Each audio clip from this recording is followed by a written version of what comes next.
A cold millionaire CEO ignores a street food vendor, but a fried egg with rice ends up stealing his heart. Before we start the story, tell us in the comments, what city are you watching from? And when it's over, don't forget to rate this story from 0 to 10. Enjoy. If there was a manual about cold, distant, and slightly grumpy CEOs, Henry Mitchell's face would definitely be on the cover. Owner of one of the biggest investment firms, impeccable suits, serious look, and steady steps. Every single day without fail, he walked down Lincoln Avenue on his way to the office, ignoring everything and everyone, including a certain stubborn girl with a food cart. "Morning, Mr. Fancy Tie," she'd shout with a smile, flipping her spatula on the griddle, making the rice dance in the hot oil. Henry acted like she didn't exist, eyes fixed on his watch, his phone, or the sky. He didn't move a muscle, and that's how life went, at least, until that night. After a nightmare of a day filled with meetings, annoying clients, and more spreadsheets than any human should ever have to deal with, Henry finally left the building, way later than usual. And the moment he stepped onto the sidewalk, his stomach made a noise like a trapped thunderstorm. He stopped, looked down at his own belly in disbelief. And then it happened. The smell. The most outrageous, tempting, criminally delicious smell he had ever experienced. A wild mix of golden garlic, sizzling rice, and a fried egg popping in the oil. It was so powerful, it felt like it had hands pulling him by the collar of his expensive suit. And guess where it was coming from? The cart. That girl's cart. The one he'd ignored for months. Emma, of course, noticed immediately. With a playful grin, she crossed her arms and said, like she already knew how the story would end, "You look like someone's starving. Want me to fix you a plate?" Henry straightened his tie, took a deep breath, and filled himself with CEO attitude. He answered, coldly and full of pride, "No, thank you. I don't eat street food." What happened next was almost poetic. His stomach growled so loudly that a dog across the street started barking in fear. Emma tried not to laugh, but failed. "See? Your stomach's asking for food. Doesn't matter how elegant you act. Right now, your belly's the boss, Mr. Tie." He rubbed his face, looked away, crossed his arms. "No, I'm not. It's just a normal digestive noise." Digestive noise. "Sure," she said, laughing. "So you want a plate, or are you just going to keep arguing with your stomach?" He sighed, looked at the cart, then at his stomach. "Fine. Make one," he muttered. Emma smiled the kind of smile that lights up a whole street. "Knew you'd give in. Welcome to the tasty side of life." She grabbed her spatula, threw rice on the griddle, some onion, garlic, scallions, a drizzle of oil, and then cracked an egg that sizzled like fireworks. "You want it spicy?" she asked, stirring the pan. "Not too much. Just normal," he said, arms crossed, clearly uncomfortable. "Relax, Mr. Tie. This is rice, egg, and dignity on a plate," she winked. The smell got even more illegal. Henry stood there tense, staring at the griddle like it was a minefield. When she was done, she packed it into a food container and handed it to him with a smile. "Here you go, Mr. Fancy Tie. Why do you call me that? Look at you, Tie, custom-tailored suit. You look like you're going to a board meeting just to buy bread." "It's just elegance," he tried to explain, adjusting his tie. He took the container, stepped a few feet away, looking for a spot where no one could see him. He looked at the food, suspicious, took a deep breath, and the first bite. The whole universe seemed to shut down for a second. How can this be so good?" he thought. as that unbelievable flavor took over his senses. It was just fried rice, egg, and garlic, but somehow it was more than that. It tasted like childhood, like home, like comfort, like a memory buried deep in his soul.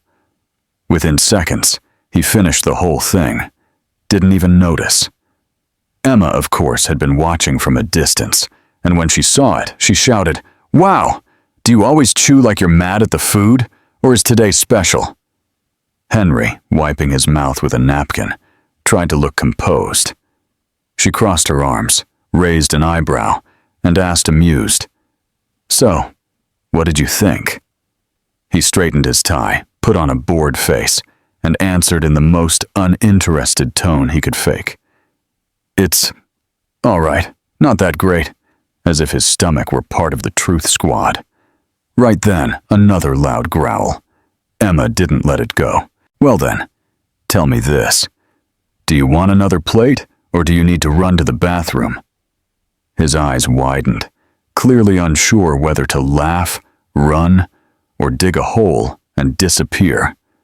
Out of options, he lowered his voice and answered, almost in a whisper, "One more plate."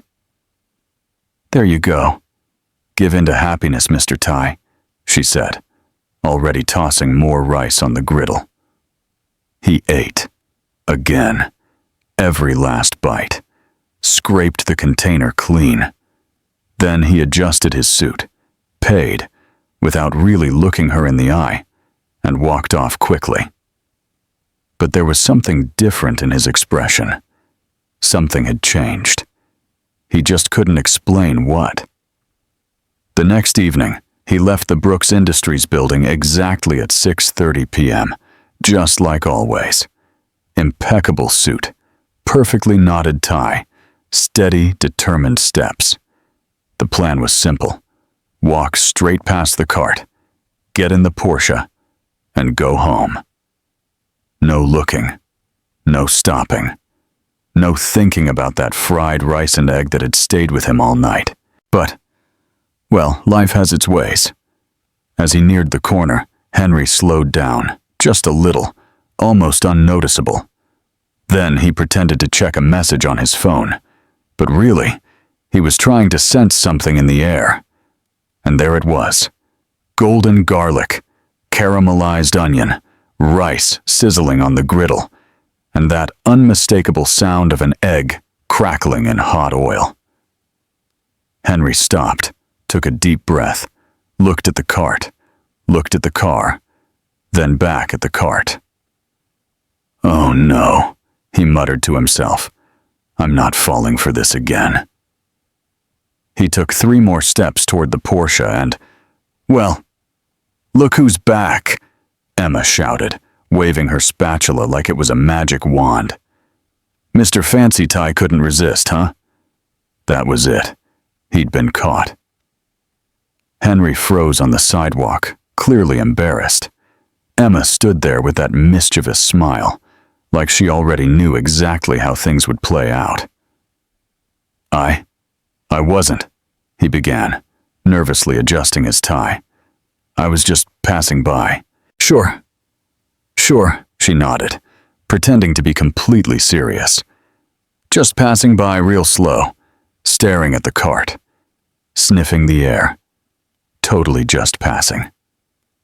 Henry blushed slightly. "I wasn't sniffing anything." "Oh no, then why are your nostrils doing this?" She exaggeratedly mimed someone sniffing the air. He instinctively touched his nose, which made Emma burst out laughing. "Relax, Mr. Tai. Everybody does that when they smell my food. It's normal. It's science. It's irresistible." Henry tried to keep his cool, but Emma could see it. He was clearly struggling inside, torn between executive pride and a deep craving for that food. "Fine," he said at last, like he was doing her a huge favor, just to confirm if it was really good. Emma clapped her hands. "There it is. You admitted you want more. I like honest customers." "It's not that I want," he protested. "It's just scientific curiosity. Of course, scientific curiosity. Got it, she said, already tossing rice on the griddle. So what does science want today? The same as yesterday. That'll do. Emma began working her culinary magic. This time, Henry didn't pretend not to be interested. He watched her every move, fascinated by the way she handled the ingredients. She drizzled a bit of oil on the griddle. It sizzled and spread perfectly. Then came the minced garlic, quickly turning golden and releasing that smell that really should be illegal. Next, the seasoned rice, stirred with precision. "Where did you learn to cook like this?" Henry asked, genuinely curious. "From my grandmother," Emma answered, cracking 2 eggs onto the hot griddle in one smooth motion. "She always said good food takes 3 things: technique, care, and a little bit of mischief." Mischief? Oh yeah, like adding a secret spice that keeps people hooked and always coming back, she said with a playful wink.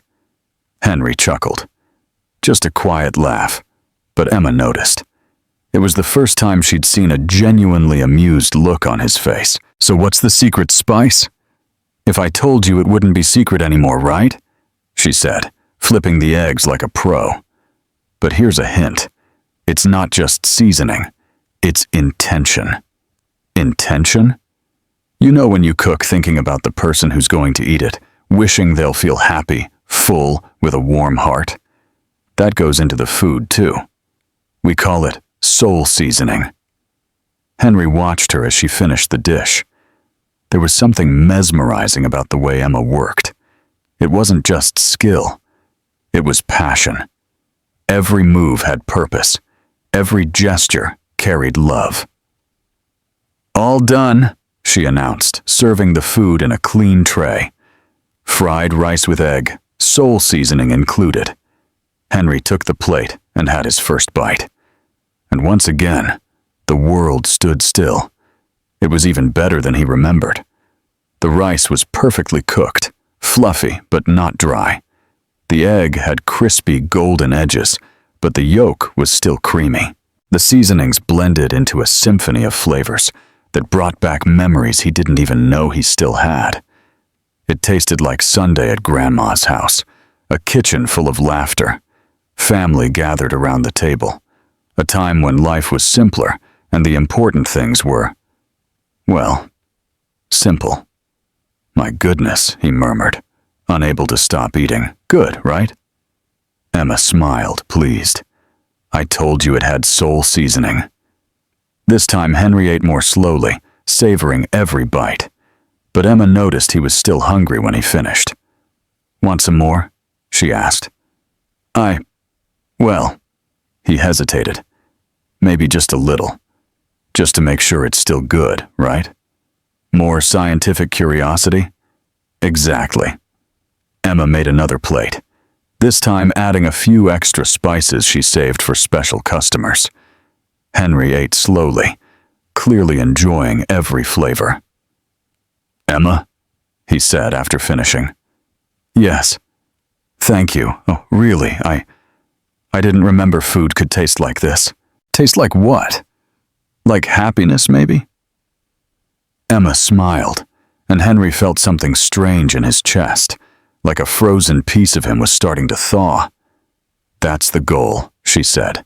"Food should feed more than just your stomach." Henry paid, gave her a generous tip, and said goodbye. But this time, he didn't rush off. He walked more slowly, even looked back over his shoulder, and waved before getting into the car. And that's how the most unexpected habit in Henry Brooks' life began. The next day, he showed up again, and the day after, and the next, always with the same excuse, just making sure it's still good. But Emma noticed the changes. Each day he seemed a little less tense, smiled a bit more, stayed a little longer to chat while he ate. By the second week, he started asking about her life, where she was from, how long she'd had the cart, what she liked to do in her free time. By the third week, He began to share small things about himself. That he worked too much, that sometimes he forgot to eat, that he couldn't remember the last time he'd had a real meal before discovering her cart. And Emma, without realizing it, was being won over too. Not just by the transformation she saw in him day after day, but by the kind and funny person starting to show behind the cold CEO mask. Henry had a dry sense of humor that made her laugh. He asked smart questions about cooking, and he always praised her food like it was the best thing he'd ever tasted. "You know what's funny?" Emma said one Thursday while preparing his plate. "What?" "You came here all dressed up and serious, pretending you didn't want anything from me. Now you're here, every day, smiling, chatting. Who would have thought rice and eggs could tame a CEO?" Henry laughed for real this time, a warm laugh that gave Emma butterflies in her stomach. "I think," he said, turning a bit serious, "you didn't just tame a CEO. You tamed a man who had forgotten how good it feels to be happy." Emma stopped stirring the food for a moment and looked into his eyes. There was something different there, something warm, something real. "Well," she said, turning back to the food to hide her nerves, "if that's the case, then my mission here is complete." "What mission?" "To prove that everyone can be happy.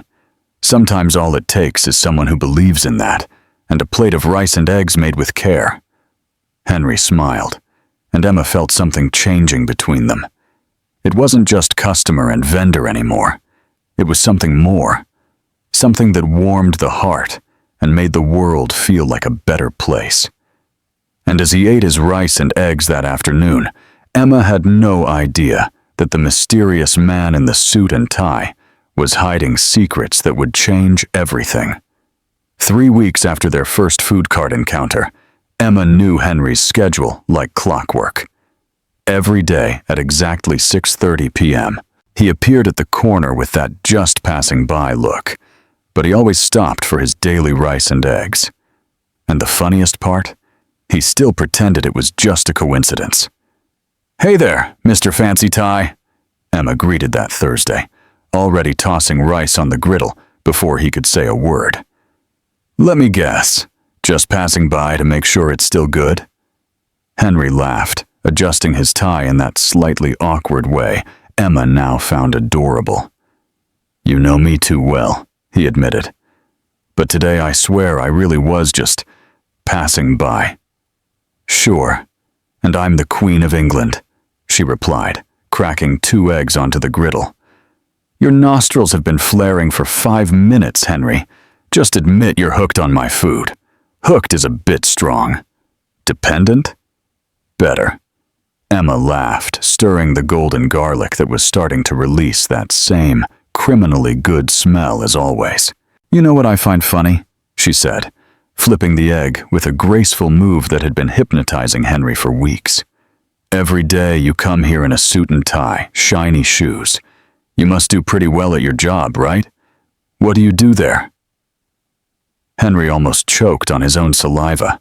It was the question he dreaded most.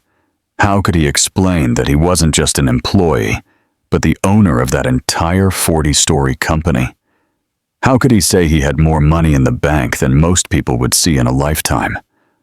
"Oh, he stammered, searching for an answer that wasn't a full lie, but also not the whole explosive truth. "I'm just a regular employee, trying to build something in life, you know." "What kind of employee?" "Office work," he answered quickly. "Paperwork, boring meetings, that kind of thing. Nothing exciting." Emma stopped stirring and looked at him with a playful expression. "Really? Because you look more like someone who gives orders than someone who follows them."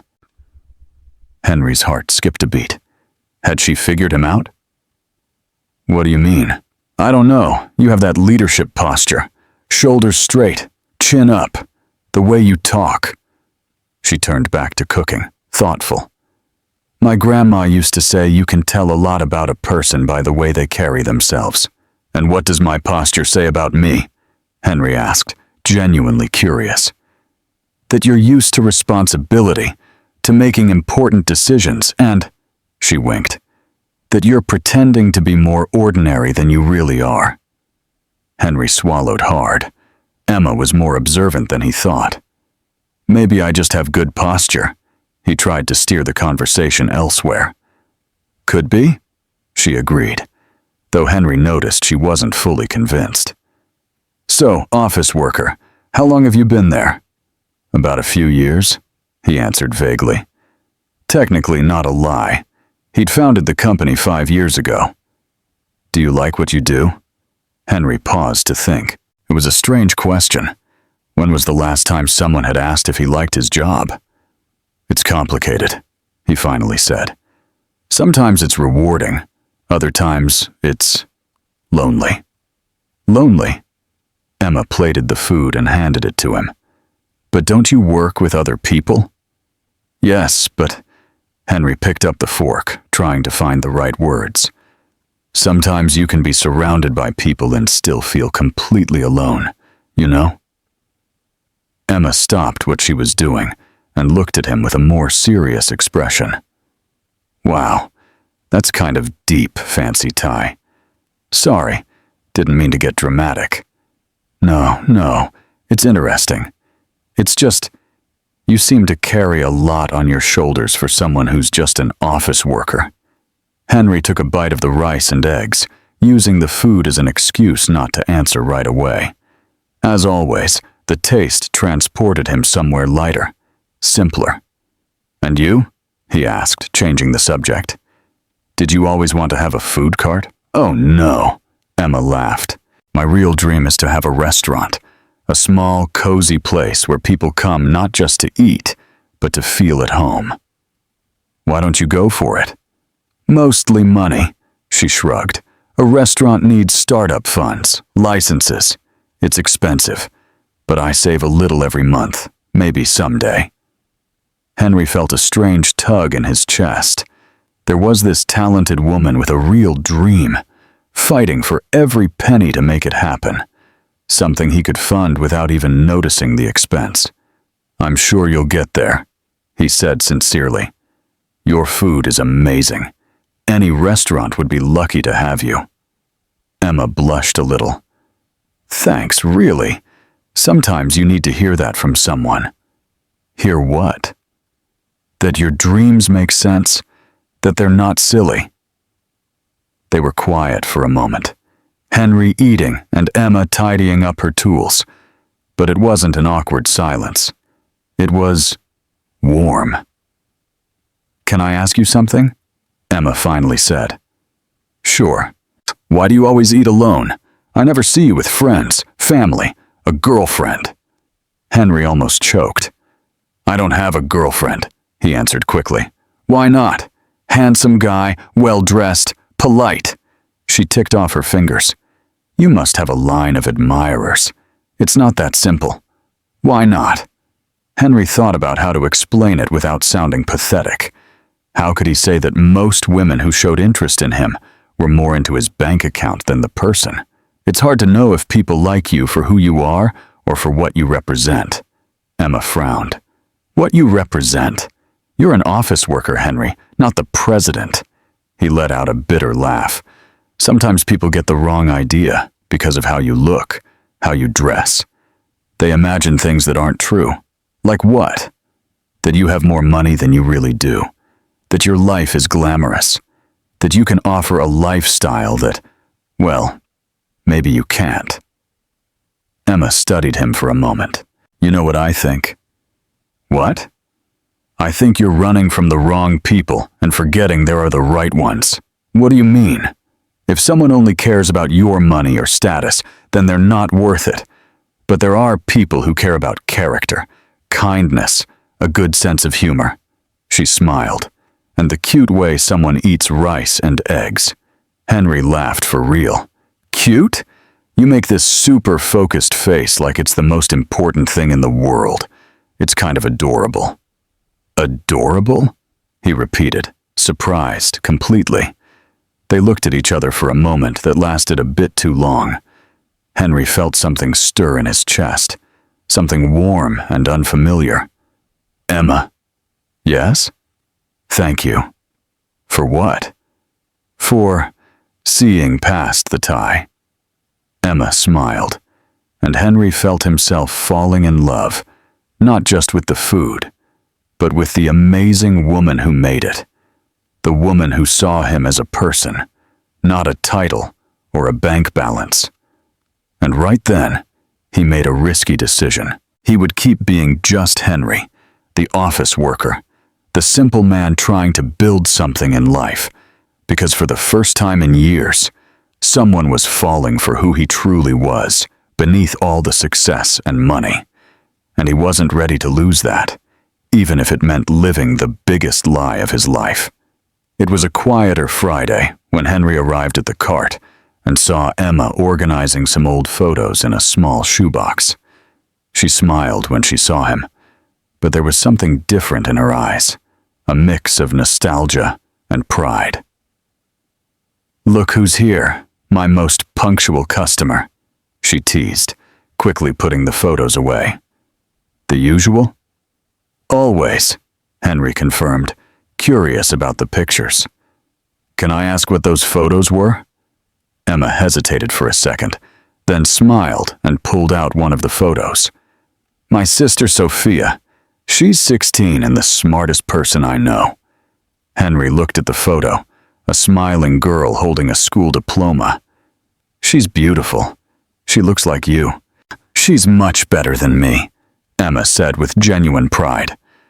"Top of her class, wants to be a doctor. She's in her last year of high school and already dreaming of med school. That's amazing. Where does she study?" "At a private school nearby. I got her a partial scholarship, but I still have to pay part of the tuition." Henry started to understand the bigger picture. Emma worked every day, rain or shine, to support her sister's dream. "And your parents?" Emma was quiet for a moment, stirring the rice on the griddle. "My dad disappeared when Sophia was 5. My mom, she passed away 3 years ago." "Emma, I'm sorry." "Thank you." She smiled sadly. "It was a tough time. I was 19. Sophia was 13. Suddenly, I became a mom, a dad, a sister, all at once." Henry felt a tightness in his chest. While he was building a business empire, Emma was raising a child on her own. "How did you do it? I mean, you were so young to take on so much." "Oh, it was intense," Emma said, cracking eggs on the griddle, the familiar sound echoing on the corner. "At first I worked 3 jobs, cleaning in the morning, retail in the afternoon, and at night I made cakes to sell." 3 jobs? "Yep. I slept maybe 4 hours a night, if that. But Sophia needed me, you know. She couldn't fall behind in school. She couldn't stop dreaming of college just because life was unfair to us." Henry stopped eating, completely absorbed by her story. "And the food cart, how did that idea come up?" Emma smiled, a happier memory lighting up her face. "Would you believe it was Sophia's idea? I was exhausted, running between jobs, barely making anything. One day I came home crying because I lost the job at the store. Sophia saw me there, a mess, and said, 'Emma, you cook better than any restaurant in this city. Why don't you sell your food?' And you believed her?" "At first, no. It seemed impossible. But then she showed me some YouTube videos of people who started with food carts and now have famous restaurants. She convinced me." Emma flipped the eggs with that same precision Henry already admired. "We used our savings, which weren't much, bought this used cart, and started selling in front of her school on weekends. That first day, we only sold 2 plates. And now I sell about 50 plates a day. I was able to quit my other jobs and focus only on this. Sophia's staying on top of her schoolwork. We can pay the rent. And there's even a little left to save for the restaurant dream." Henry finished his plate in silence, taking in everything he had just heard. Here was a woman who had turned tragedy into determination, hardship into opportunity. While he spent his days in endless meetings, discussing investments that didn't really affect his life, Emma was building something real, something that mattered. "You're amazing, Emma," he said, genuinely moved. "Oh, come on," she laughed, a little embarrassed. "I just did what anyone would do." "No, that's not true. A lot of people would have given up. But you didn't. You kept going, and look how far you've come. I still have a long way to go, but thank you." Sometimes it's nice to hear that. Henry looked at Emma, really looked. He saw the calloused hands from so much work. He saw the tiredness hidden in her smile. He saw the quiet strength of someone who never had a choice but to be strong. And suddenly, his own life felt empty. He had everything money could buy, but what Emma had? Purpose?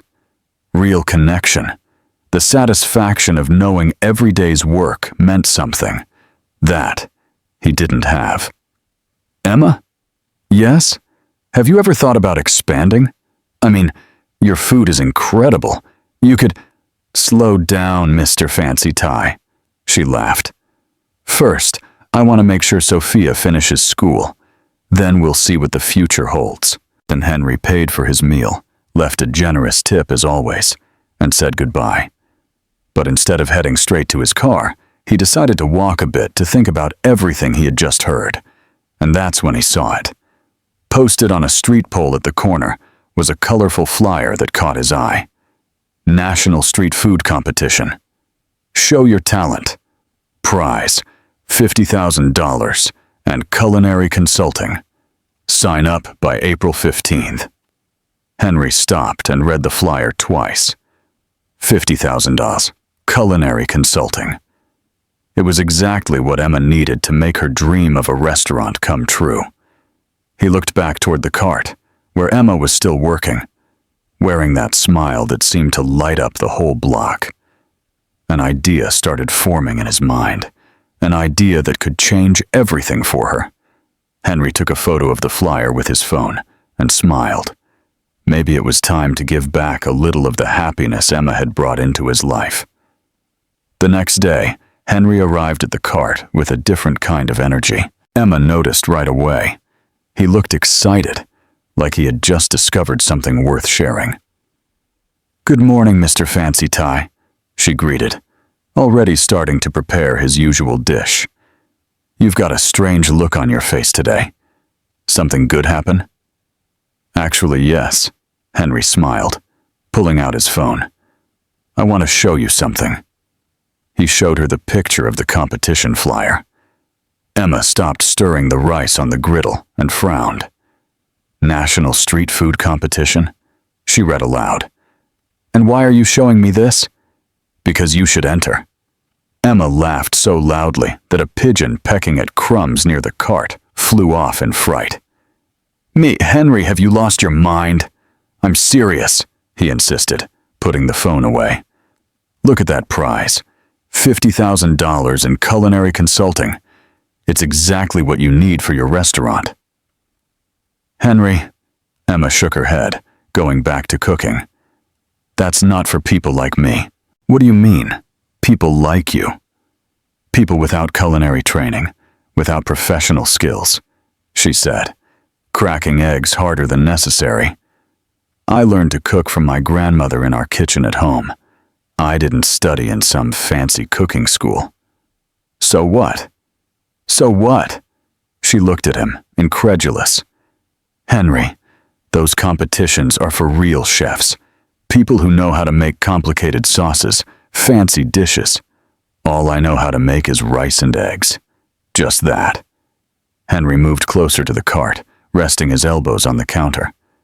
"Emma, in the last 2 months, I've eaten at some of the best restaurants in Seattle. You know what the best meal I had was?" "Which one?" "Every single one I had here." Emma stopped stirring and looked at him. "You're just being nice." "No, I'm being honest. You win people over with rice and eggs. What more do you need? You need technique, knowledge, professional equipment. You already have the technique and the knowledge, too. As for equipment, Henry gestured toward the cart. You work magic with this thing. Just imagine what you could do with better tools. Emma served his plate, clearly shaken. Henry, you don't understand. These competitions are on TV. There will be famous judges, well-known chefs. They'll laugh at me when I show up with my rice and eggs. Let them laugh, Henry said, picking up his fork. At least until they taste it. You're crazy. Completely crazy. Maybe. But do you know what I've learned in the last few years at work? What? That real talent always wins in the end. And you, Emma. He took a bite and smiled. You have more than enough talent. Emma was quiet for a moment, wiping her hands on her apron. Even if I wanted to, and I don't, the deadline has probably passed. Henry checked the date on his phone. There's still a week left. Plenty of time. Henry, just listen. What's the worst that could happen? You don't make it past the first round? So what? At least you tried. But what if you move on? What if you win? Emma looked at him, and Henry saw the struggle in her eyes. 50,000, Emma. Do you know what that would mean for your restaurant? For Sophia's future? Stop, she murmured. Don't go putting ideas in my head. Why not? They're good ideas. Because, she sighed, because I'll start dreaming about it, and then get disappointed when it doesn't work out. Henry finished his plate and stood up. You know what your problem is, Emma? What? You're afraid of your own talent.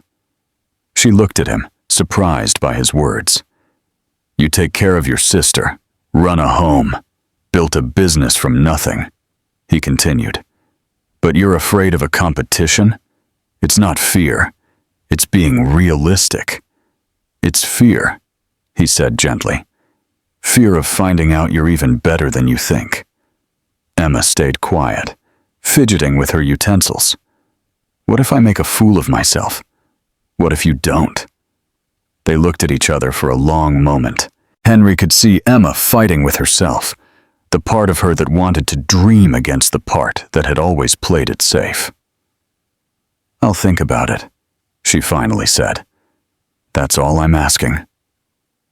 Henry paid the bill and said goodbye, but stopped after a few steps. Emma, yes, Sophia would be proud of you for trying, no matter what happens. And with that, he walked away, leaving Emma alone with her thoughts and an idea she couldn't get out of her head. The next few days were quiet torture. Emma cooked while thinking about the competition. She served customers, imagining judges tasting her food. At night, she dreamed of awards and disappointments. Henry showed up every day, but didn't bring it up.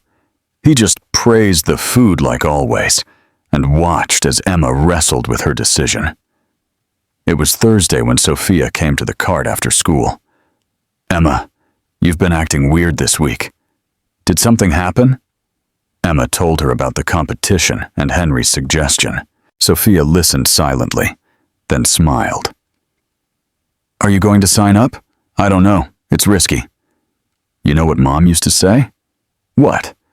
That the biggest risk is not taking any risk at all. On Friday, the last day for sign-ups, Emma arrived early at the cart. She spent the whole morning cooking and thinking. When Henry came for lunch, she was visibly nervous. I've decided, she said, as soon as she saw him. And I'm going to sign up. But if I end up looking ridiculous, it's your fault. Henry grinned from ear to ear. I'll take full responsibility. That afternoon, 15 minutes before the final deadline, Emma submitted her application online. Her hands were shaking. She was sweating, but she was determined. And when she hit the submit button, she felt like her life had taken a whole new direction. For better or worse, only time would tell. 2 weeks after sending the application, Emma got an email that made her scream with joy in the middle of the street. She had been selected for the interview round of the National Street Food Competition. Henry, Henry, she yelled, when she saw him walking up to the cart that afternoon. I made it. I passed to the next round. I knew it. He smiled, truly happy.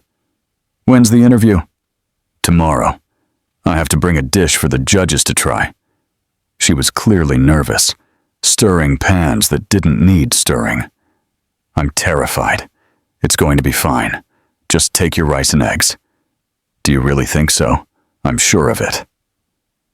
The next day, Emma arrived at the Seattle Convention Center, carrying a thermal container and a heart racing a mile a minute. The place was full of participants with professional equipment, chef uniforms, and dishes that looked like works of art. She felt like a fish out of water. The interview was held in a large room with a table where 3 judges were waiting: TV chef Amanda Sterling, food critic Robert Chen, and the famous French chef Julia Moreau. Julia Moreau was a legend. He had restaurants in Paris, New York, and Los Angeles, 3 Michelin stars, TV shows, cookbooks that were bestsellers all over the world, and an arrogance that could be felt from across the room. Next, the assistant called out. Emma walked in, trying to look more confident than she felt. "Good morning," she said, placing the food container on the table. "Name?" asked Amanda Sterling, checking her clipboard. "Emma Martinez." "And what did you bring us today?" asked Robert Chen kindly.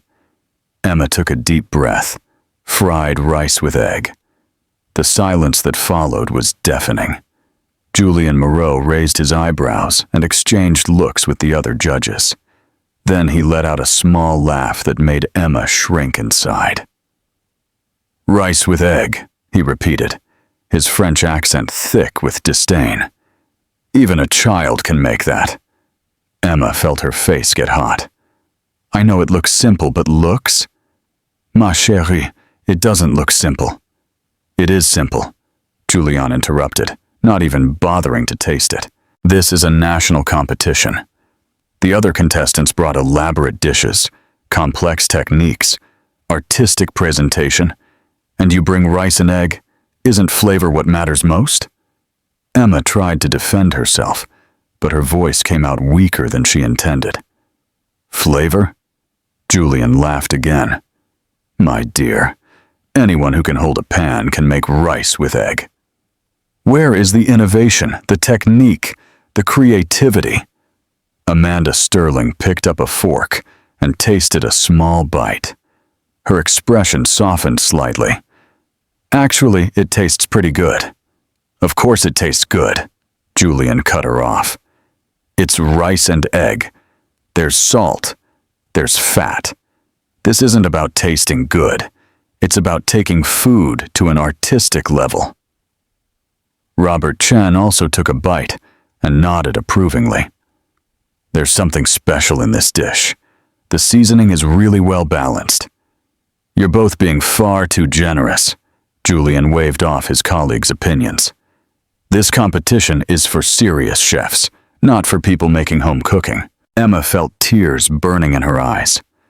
"My grandfather used to say that good food comes from the heart." She tried one last time. "I doubt your grandfather was a professional chef," Julian replied coldly. "Let me give you some advice, ma petite. Go back to your little street cart and leave serious cooking to the professionals." Emma picked up her food container with trembling hands.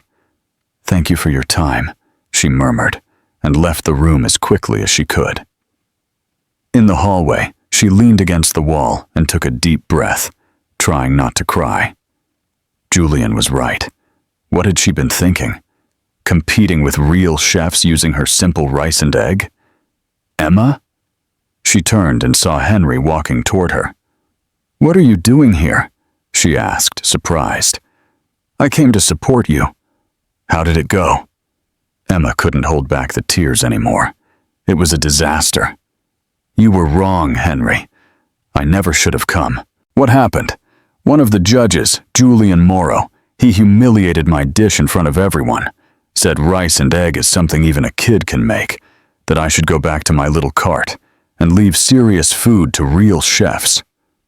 Henry felt a wave of anger rise in his chest. He said that? He did. And you know what's worse? He's right. What was I thinking? That I'd show up with my little dish and impress everybody. Henry gently held her shoulders. Listen to me, Emma. You want to know what I think of this Julian Morrow guy? What? I think he forgot the most important thing about food, which is that it should touch people's hearts, not just try to impress them. Emma wiped her tears with the back of her hand. But he's right. Rice and egg is too simple. Sometimes the simplest dish has the truest flavor, Henry said, looking into her eyes. Do you think I've come back to your cart every day for months because I'm trying to impress someone? I come back because your food makes me feel at home. But that's not enough in a competition. Says who? Emma, how many times have you seen someone cry over a fancy gourmet dish? Never, I guess. Exactly. But I've seen people cry over their grandma's food, simple food, made with love. He smiled. Your problem isn't the dish. It's that you're trying to be something you're not. What do you mean? You're trying to be a French chef when you should be Emma Martinez, the one who makes the best rice and egg in Seattle. Emma let out a small laugh through her tears. You really think my rice and egg is special? Emma, if I could eat just one thing for the rest of my life, it would be your rice and egg. You're exaggerating. I'm not exaggerating. Last week, I dreamed about your rice and egg. I wake up thinking about it. It's pathetic, but it's true. Emma laughed for real this time. You dream about food? What kind of dream is that? The kind where I wake up with my mouth watering, Henry said, blushing, softening slightly. One time I dreamed you opened a restaurant and I was the only customer. And what was the restaurant like? There was just one table, one dish on the menu, and I was the happiest man in the world. Emma looked at him, feeling something warm in her chest. Henry, yes. Thank you for believing in me, even when I don't believe in myself. Always. They looked at each other for a moment, and Emma felt that maybe, just maybe, she should try one more time. Julian Moreau might have his Michelin stars, but she had something he would never have, soul seasoning, and that, she was starting to realize, was worth much more. After the conversation with Henry in the hallway, Emma felt a strange kind of courage growing in her chest. Maybe it was anger, maybe it was stubbornness, or maybe it was just the need to prove that arrogant French chef completely wrong. You know what? She said, fixing her hair. I'm going back in there. You are? I am. And I'm gonna make that Julian, whatever Moreau, eat his words, literally. Henry smiled. That's what I like to hear. Emma knocked on the interview room door and walked in without waiting for an answer. Excuse me, she said, placing her food container back on the table. I forgot to mention something. Julian rolled his eyes. Ma chérie, we already said. Did you taste it? Emma interrupted him. Excuse me? I asked if you tasted my food before saying it was too simple. Julian blinked, clearly not expecting that. I don't need to taste it to know that. Oh, so you're like a psychic chef? Emma crossed her arms. You can taste food just by looking? What an amazing talent. Robert Chen held back a laugh. Amanda Sterling was clearly enjoying this. Listen here, young lady, Julian began, but Emma didn't let him finish. No, you listen. She pointed her finger at him. You're judging my food without even tasting it. Is that professional? Is this how you do things in France? Well, because where I come from, we at least taste something before saying bad things about it. It's just basic manners. Amanda Sterling burst out laughing. She's right, Julianne. Taste the girl's food. Julianne, clearly uncomfortable, picked up a fork reluctantly and took a small bite. Then his expression changed completely. He chewed slowly, furrowed his brow, chewed some more, then stopped. Mon Dieu, he murmured. Exactly, said Emma, satisfied.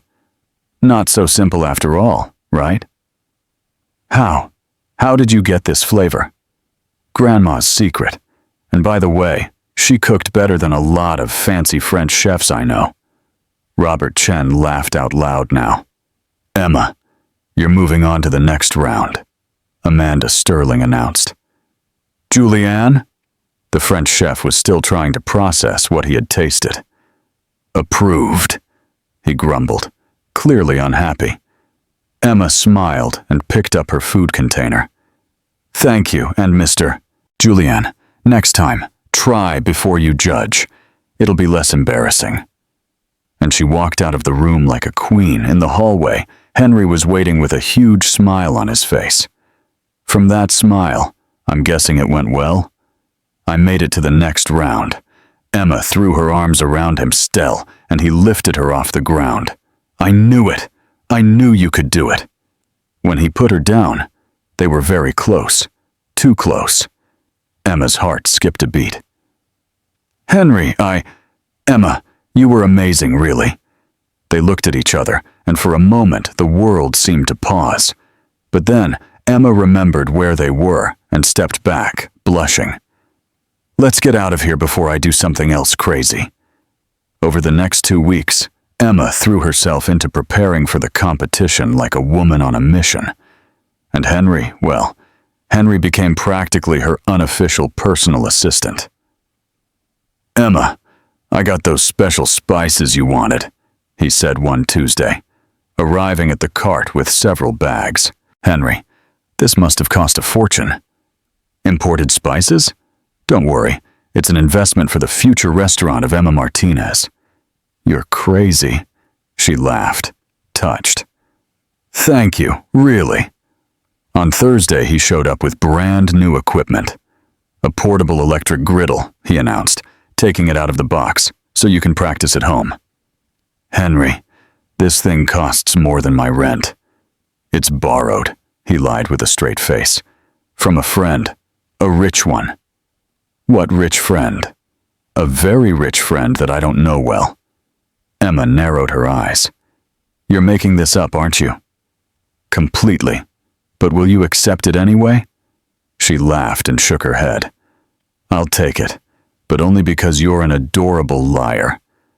That weekend, Henry showed up with an even bigger surprise. I created an Instagram profile for you, he said, showing her the phone. Look, at a rose comma more. Emma, you already have 300 followers. Wait, how do I already have 300 followers? Well, I might have shared it with a few people I know. What people, Henry? You said you don't have many friends. I have work acquaintances. Administrative folks have their connections. Emma grabbed the phone and looked at the photos he had posted. They were all beautiful, professional, making her food look like it belonged in a magazine. Henry, these pictures are amazing. Who took them? I did, he said proudly. Turns out I have a talent for food photography. Talent? These look completely professional. YouTube University, he shrugged. I watched about 40 tutorials.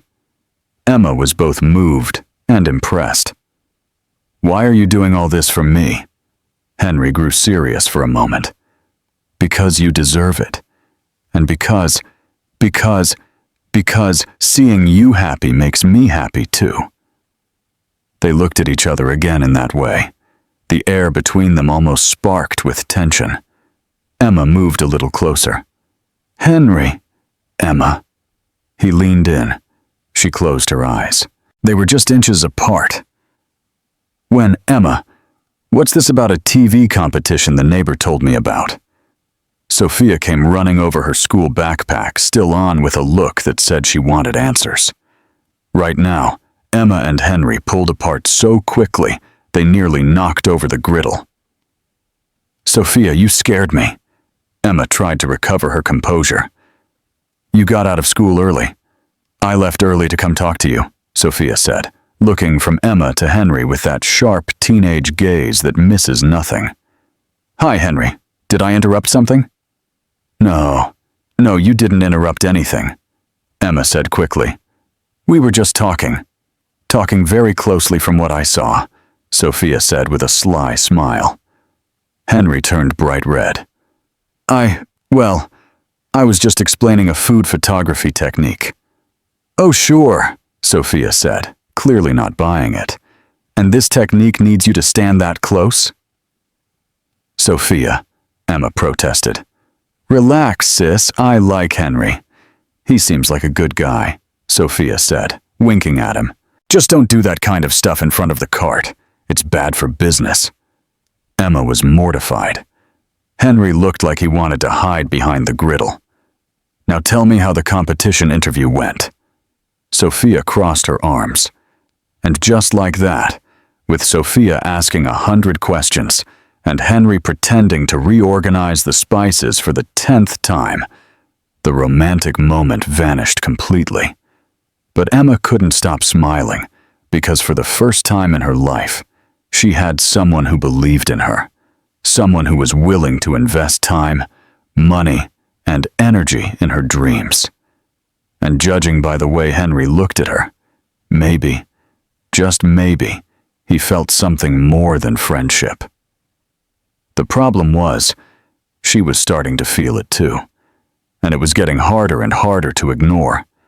If there had been a contest for most nervous person in the universe, Emma would have won by a landslide that Saturday morning. She arrived at Pier 70, the competition location, at 6 in the morning, pushing her cart through the still empty streets of Seattle. The event wouldn't start until 9, but she needed time to calm herself down, or at least try. Deep breath.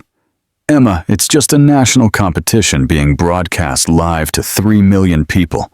No pressure at all," she muttered to herself. When she got there, she stopped and widened her eyes. The pier had been transformed into a full-blown food fair. Colorful tents, cameras everywhere, a swarm of producers rushing around with clipboards and headsets. And the other competitors. Oh dear. Emma looked around and wanted to crawl under her cart. To her right was a food truck that looked like it had been pulled straight out of a design magazine. All black and gold, with the name Gourmet Fusion written in elegant letters. The chef, a man with a hipster beard and leather apron, was organizing ingredients Emma didn't even recognize. To her left, a huge red trailer with a kitchen that looked more high-tech than a NASA lab. The chef, a blonde woman in a spotless uniform, was testing what looked like a culinary blowtorch. And behind her, the most intimidating of them all, food truck that looked like a luxury restaurant on wheels, mirrored windows, an internal sound system, and even a TV playing videos of the chef's dishes. And then there was Emma, with her peeling blue cart, 2 pots, a slightly crooked griddle, and an umbrella that had definitely seen better days. "Can I help you?" a producer asked, approaching with a polite smile that didn't quite hide her confusion. "Are you a contestant or a local vendor?" "Contestant," Emma replied, trying to sound confident. "Emma Martinez." The producer checked her clipboard, clearly surprised. "Oh, you're the street cart one. That's me. How interesting." "Well, your space is over there," she said, pointing to a tiny spot between 2 massive food trucks. "Good luck." Emma pushed her cart to her little corner and tried not to feel like David facing several Goliaths at once. "Hey there," said the hipster chef from the gold food truck. "First time in the competition?" "Yeah. And you?" "Third time." "Marcel Dubois," he said, extending his hand. "Executive chef at 5 restaurants in San Francisco." "Emma Martinez, executive chef of 1 cart." Marcel laughed, clearly thinking she was joking. Funny, so what's your specialty? Fried rice with egg. Marcel's laugh stopped short. You're serious? Completely. Marcel blinked a few times, then gave a nervous little chuckle. That's bold. Very minimalistic. It's one way to put it, Emma agreed. From the other side, the blonde chef walked over. Victoria Ashford, she said, holding out a perfectly manicured hand, graduated from the Culinary Institute of America. And you? Emma Martinez, graduated from Grandma's University. Victoria frowned, not familiar with that one. That's because it's just a kitchen with a very wise grandma. Victoria smiled politely, but Emma saw her exchange a look with Marcel. At exactly 9 a.m., the cameras started rolling, and the host, a tall man with a made-for-TV smile, kicked off the show. Welcome to the National Street Food Competition. Today, 10 talented chefs will compete for the grand prize of $50,000. The crowd of spectators cheered. Emma gave a small wave, feeling completely out of place. Chefs, you have 2 hours to prepare your best dishes. Your time starts now. And that's when chaos broke out. Marcel fired up equipment that sounded louder than a jet engine. Victoria started flambeing something with her blowtorch. The chef with the giant food truck cranked up some electronic music that made the whole pier shake. And Emma tried to light her stove. Tried once, nothing. Tried twice, still nothing. On the third try, a tiny spark, and then nothing again. No, she muttered, turning the knob desperately. The stove was completely dead. Emma felt panic rise in her throat. Around her, the other competitors were already cooking like their lives depended on it. The clock showed 1 hour and 55 minutes. Everything okay over there, Emma? The host shouted, approaching with the cameras. All good, she lied, still struggling with the burner. Just warming up the equipment. Such dedication. Emma's taking her time to make sure everything is just right. The cameras moved on, but Emma knew she couldn't fake it much longer. She tried again, tapped the burner, silently begged, but nothing worked. Sorry, Grandma, she whispered, tears of frustration welling up in her eyes. Looks like this isn't gonna happen. She was just about to raise her hand and give up when she heard a familiar voice shouting from beyond the security barrier. Emma, don't give up. I brought back up. It was Henry, and he was carrying what looked like a spare gas tank. Emma had never been so happy to see someone in her entire life. The problem was, how would he get to her? The competition area was restricted. Only contestants and production staff were allowed inside. But apparently, Henry had thought of that too. Because the next thing she knew, he was sprinting toward the security barrier like an Olympic pole vaulter. Sir, stop, the security guards yelled. But Henry had already jumped the fence with a speed no one expected from a guy in a suit. Food emergency, he shouted, running toward Emma's cart with the tank in his hands. Culinary rescue in progress. The crowd burst into laughter and applause. The cameras chased after him. The host didn't know whether to laugh or call security.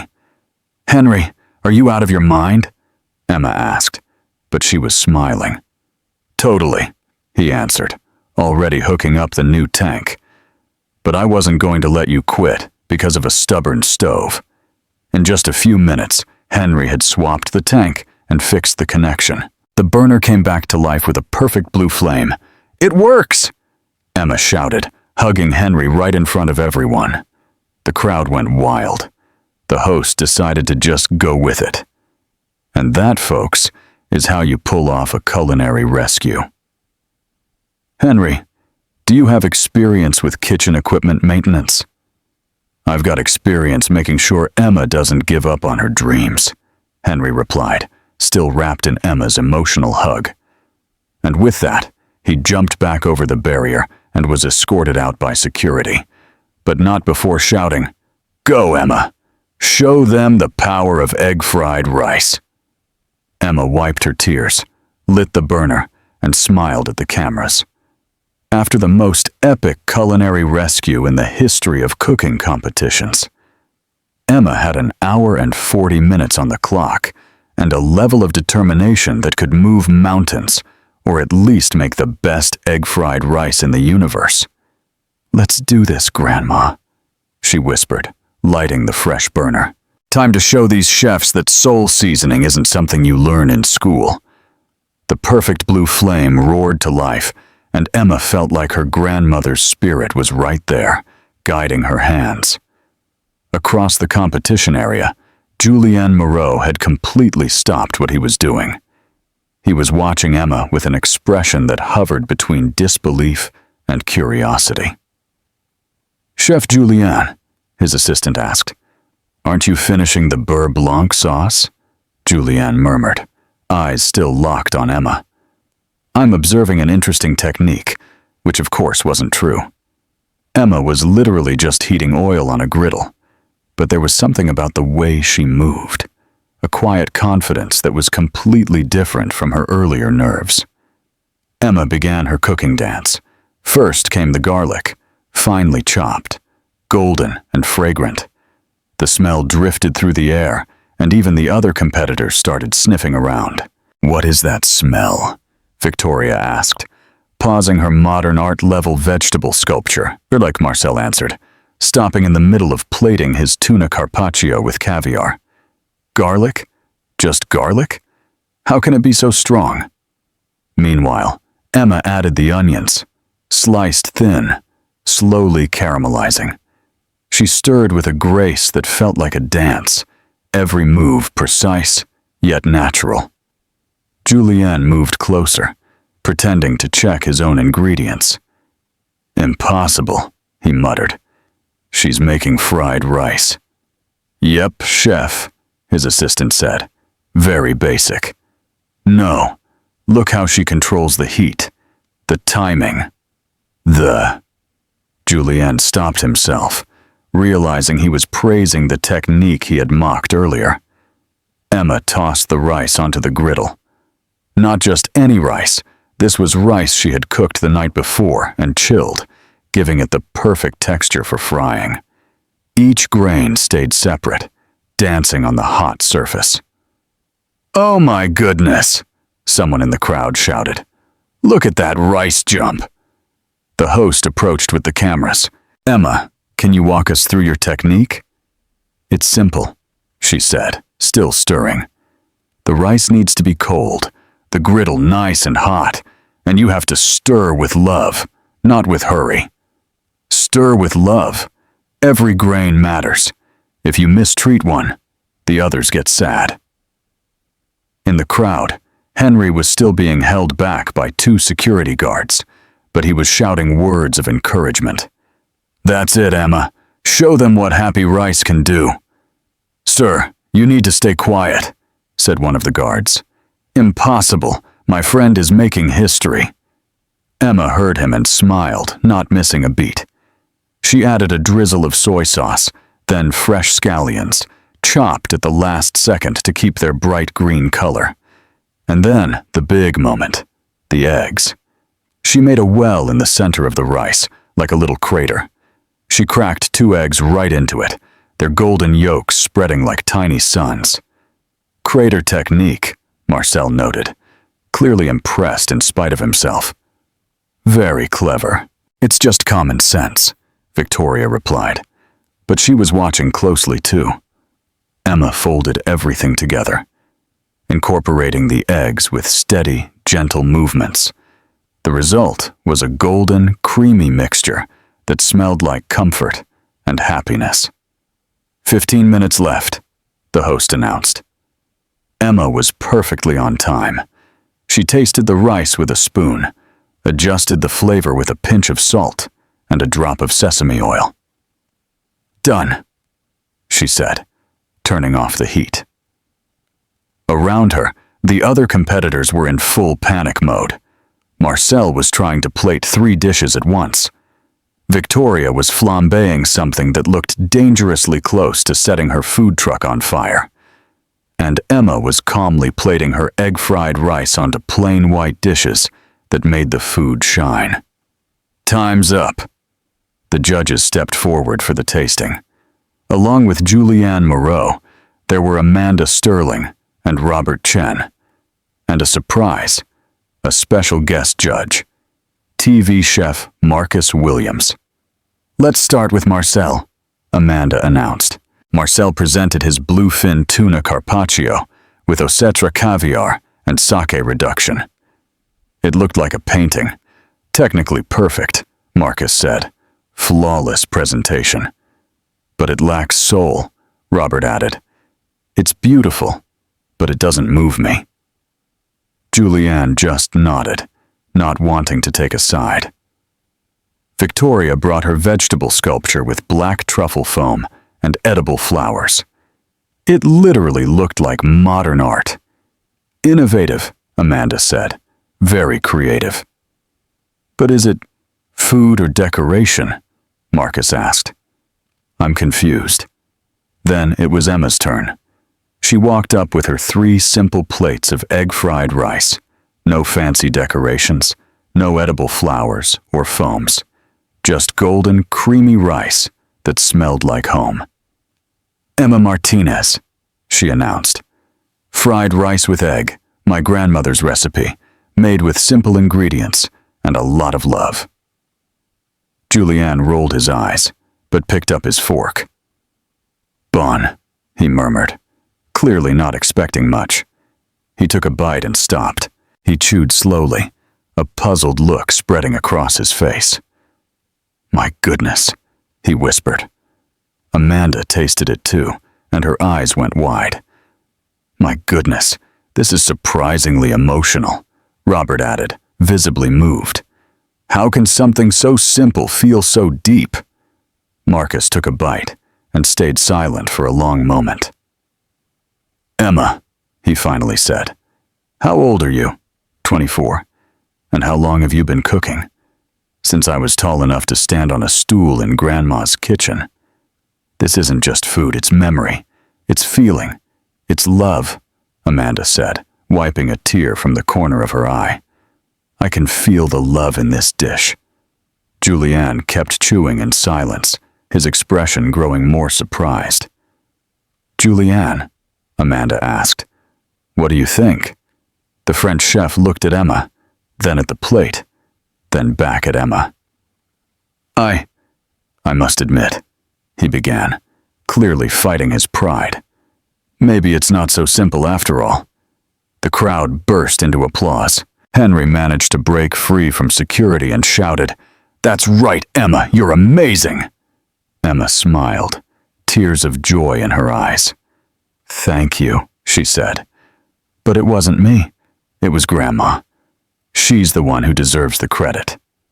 "No," Julianne said, surprising everyone. "The technique may come from your grandmère, but the execution, the passion, that's all you." And for the first time since meeting the arrogant French chef, Emma saw something like respect in his eyes. The audience cheered, the cameras captured every moment, and Emma knew that no matter the final result, she had proven something important, that food made with love always wins, even if it's just egg and rice. The moment to announce the winner had arrived, and the tension at Pier 70 was so thick you could cut it with a chef's knife. Emma stood beside the other competitors, trying to look calm, but inside, she was a bundle of nerves. Marcel was adjusting his hipster beard over and over. Victoria was checking her reflection on her phone for the 5th time in a minute, and the chef from the giant food truck was doing breathing exercises that looked like training for deep sea diving. And now, the moment everyone's been waiting for, the host announced, drawing it out like he was revealing the secret of the universe. The winner of the National Street Food Competition is the pause felt eternal. Emma held her breath. Emma Martinez. The world exploded. The crowd went wild. The cameras rushed in to catch the shot. Golden confetti started falling from the sky like magic rain. Emma stood frozen for a full 3 seconds, not believing what she had just heard. "Me?" she shouted, pointing to herself. "Are you sure?" "Absolutely," the host said, laughing. "You are officially the national street food champion." Emma started jumping in place like a kid who just got her dream Christmas gift. In the middle of the crowd, Henry was screaming louder than anyone. "That's my friend." I knew her before she was famous. Security didn't even try to stop him anymore.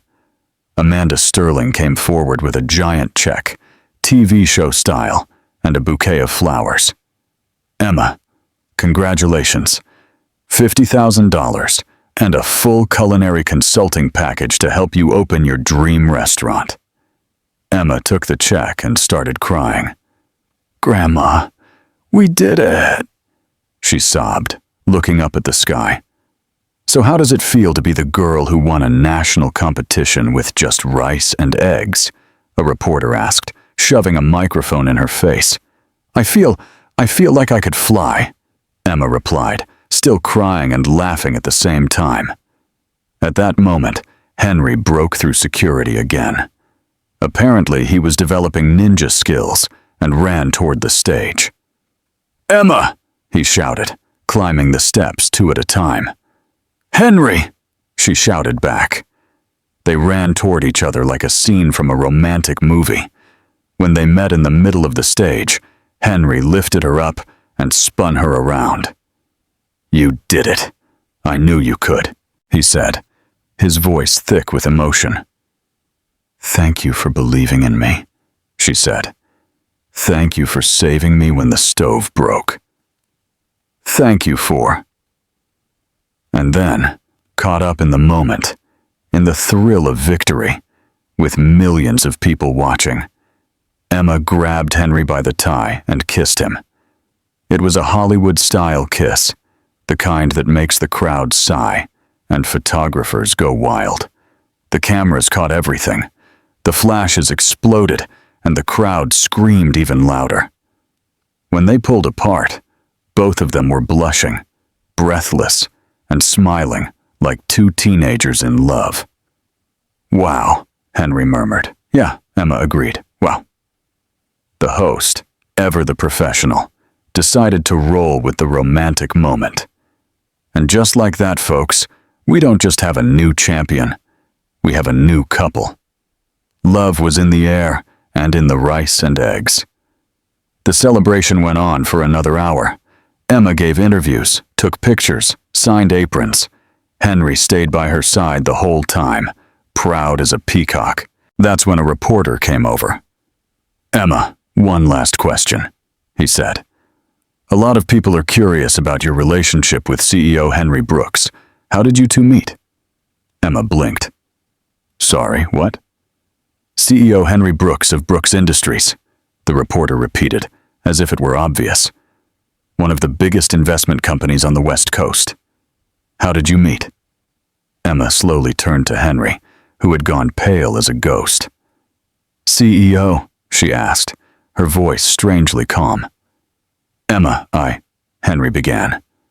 "Brooks Industries," she continued. "The company in the building where you work?" "I can explain. Where you're an administrative employee?" Henry swallowed hard. "Technically, I am administrative. I manage the whole company."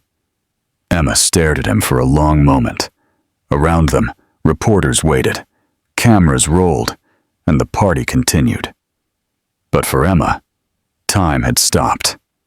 "Excuse me," she said politely to the reporters. "I need to speak with CEO Brooks in private." She took Henry by the arm and pulled him away from the cameras toward a quieter corner of the pier. "Emma," he started. "No," she raised her hand. "Let me get this straight. For the past few months, you've been lying to me about who you are?" "I didn't exactly lie." "Henry," she burst out, "you're one of the richest men in Seattle. You own the company, and you told me you were an administrative worker trying to build something. Technically, I am trying to build something. You already built it. You have an empire." Henry ran a hand through his hair, clearly desperate. "Emma, listen. I wanted you to know me for who I really am, not for what I have. But you lied about who you are. No, I just left out a few details about my financial situation." "A few details?" Emma laughed bitterly. "Henry, you're a millionaire. That's not a few details. That's your whole life." "My whole life changed when I met you," he protested. "For the first time, someone liked me for who I am, not for what I can give. But you didn't give me the chance to figure that out for myself." Tears started to roll down her face. "You decided for me that I was after your money." "No, I never thought that." "Then why lie? Why pretend to be someone else?" Henry stood in silence, not knowing how to explain years of shallow relationships with people who only saw him as a bank account. "Emma, you have to understand, every woman who ever got close to me only wanted. I'm not every woman," she shouted. "I'm me, and you never gave me a chance to prove that. But you did prove it. You fell in love with me thinking I was broke. I fell in love with someone who doesn't exist." Emma wiped her tears with the back of her hand. "The Henry who's an admin trying to make something of himself. That guy doesn't exist. You're Henry, the billionaire CEO who plays poor. I'm still the same person." "No, you're not. The same person wouldn't lie." Henry felt the ground fall out from under him. "Emma, please. What I feel for you is real. What we had together was real." Emma looked at him for a long moment, and Henry saw the exact moment she made her decision. "Maybe it was real for you," she said, her voice breaking. "But for me, I can't be with someone who lied about who they are. That's not love, Henry. That's a lie." "Emma, no." She shook her head. "It's over. We're over." And with that, she turned and walked away, leaving Henry alone on the pier, his heart shattered, knowing he had lost the one thing in life that truly mattered. In the distance, Emma got into the taxi that would take her home, holding the $50,000 check that was supposed to represent the fulfillment of her dreams. But in that moment, it felt like just a piece of paper, worth nothing compared to what she had just lost. 2 months after the competition, Emma stood in front of a small place in Capitol Hill, holding the keys to what would be Rice and Love, her very own restaurant. It wasn't anything fancy. 12 tables, an open kitchen, exposed brick walls, and a rustic charm that made everyone feel at home, just like she had dreamed. "I can't believe we did it, Grandma," she whispered, looking up at the sky. Sophia was next to her, practically bouncing with excitement. "Emma, just look at this. You've got a real restaurant." "We've got a restaurant," Emma corrected her. "You're the one who gave me the strength to get here." What still puzzled her was how it had all come together so quickly. Yes, she had the $50,000 from the prize, but renovating the place, buying equipment, getting licenses, it was all much more expensive than she'd imagined. That's when the anonymous investor showed up. One day, a lawyer called saying a client wanted to invest in her restaurant, but wished to remain anonymous. The investment would cover all extra costs, with no interest and no claim to the profits. "Is this real?" Emma asked, skeptical. "Completely legal," the lawyer assured her. "My client has just one condition. You can never know who it is." It was strange, but Emma wasn't in a position to say no, and so Rice and Love became a reality. The opening was a huge success. Lines out the door, food critics, influencers, and of course, all the loyal customers from her food cart. But through all those months of hard work and success, Emma carried a quiet sadness. No matter how many compliments she got, or how many plates she served, there was always an emptiness. She missed Henry, not the rich CEO who lied, but the man who ate rice and eggs every day with that focused little face. The man who believed in her dreams when she couldn't believe in them herself. "Emma," said Sophia one morning while helping prep in the kitchen, "you're thinking about him again." "About who?" "Henry. You get that lost puppy look every time he crosses your mind." "I do not." "You do, and look." Sophia stepped closer. "I know he lied, but you saw the way he looked at you." "That wasn't a lie." Emma sighed. "It doesn't matter, Sophie. He made his choice. He chose to pretend instead of trusting me. Or maybe he was just scared of losing you. Fear doesn't justify lies." Sophia was about to respond when the doorbell rang. "Good morning." Emma greeted automatically without looking. "Welcome to Rice and Love," I said, a familiar, nervous voice. "Are you looking for a dishwasher?" Emma turned and nearly dropped the pot she was holding. It was Henry, but not Henry the CEO in a perfect suit. This Henry wore jeans, a simple t-shirt, and a shy smile she hadn't seen in months. "Henry," she whispered. "Hi, Emma. The place looks amazing." Sophia looked between them and decided she urgently needed to check on something in the back. "I'll just go check." "Important stuff," she said, disappearing into the kitchen. Emma stood still, unsure of what to say. "What are you doing here?" "Looking for a job," he answered with that half smile that used to completely disarm her. "I heard you might need help in the kitchen." "Henry, I work cheap and I'm really good at washing dishes." Emma crossed her arms. "You don't have to hide again." Henry sighed and stepped closer to the counter. "I'm not hiding. I'm being honest for the first time in a long time." "Honest about what?" "About the fact that the last 6 months have been the worst of my life," he said, placing his hands on the counter. "About how I wake up every day thinking about your rice and eggs. About how I've dreamed of you every single night." Emma felt her heart race, but kept a serious face. And about how I found out who your mysterious anonymous investor is." Emma's blood ran cold. "What do you mean?" "Emma, I'm your anonymous investor." Her eyes widened. "You? Me? And before you get angry, let me explain." He raised his hands in surrender. "I couldn't let you give up on your dream because of money, not after seeing how you shined in that competition. Henry, I know you don't want anything to do with me. I know I messed everything up, but I never stopped cheering for you, even from afar." Emma looked at him for a long moment. "You invested in my restaurant?" "I invested in your talent, in your dream, in you." "Why?" Henry took a deep breath. "Because if I lied before, it was out of fear. Fear of not being enough for you. Fear that once you found out who I really was, you'd walk away. But if I'm here now, it's because what I feel is real. It always was." Emma felt tears starting to form in her eyes. "Henry, Emma, I don't want to be a CEO for you. I don't want to be rich for you.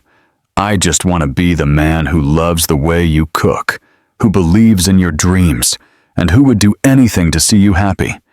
Even if that means washing dishes, especially if that means washing dishes by your side." Emma looked at him for what felt like forever. Then a small smile appeared at the corner of her mouth. "Then prove it," she said. "And this time, no pretending." "No pretending," he agreed. "No lies." And starting as a dishwasher for real, Henry laughed. "Deal. But can I ask for a raise later on? We'll see what kind of employee you are first." They looked at each other and laughed, and then Henry leaned over the counter and kissed her. It was a sweet, honest kiss, full of forgiveness and new beginnings. When they pulled apart, Sophia appeared clapping her hands. Finally, you two are more stubborn than mules. 3 months later, on what seemed like an ordinary Thursday night, Henry showed up at the restaurant with a bouquet of flowers and a mysterious smile. "What's this?" Emma asked, a little suspicious. "Can you close the restaurant a little early today? Why have a surprise?"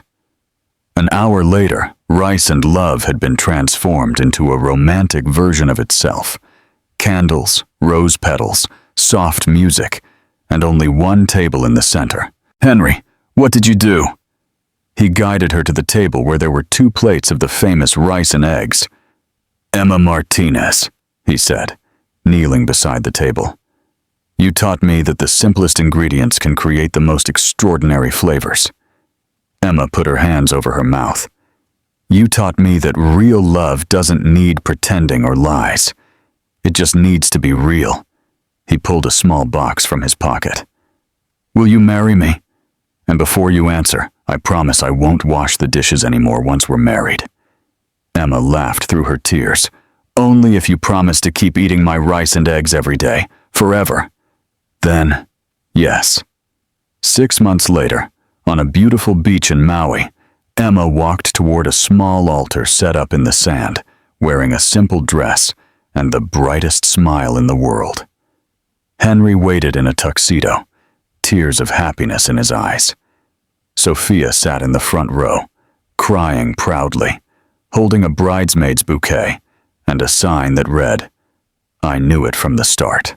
And when the priest asked if Emma would take Henry as her husband, she looked into his eyes and said, "I do. Forever, with rice and eggs and everything." The next day, back at the restaurant, a famous food critic came in for a review. "It's just rice and eggs, right?" she asked, looking at the menu. Emma, now wearing a wedding ring that sparkled like her happiness, smiled. "Just wait until you try it." And when the critic took her first bite, Emma saw that same look of surprise and emotion in her eyes that she saw in everyone who tasted her food. Because in the end, the secret was never the rice or the egg. It was the love. And love, when it's real, flavors everything. What did you think of Henry and Emma's story? Let us know in the comments. Rate this story from 0 to 10. What's your score? Don't forget to subscribe and hit the bell to follow all our stories. And click here on the final screen to watch more emotional stories.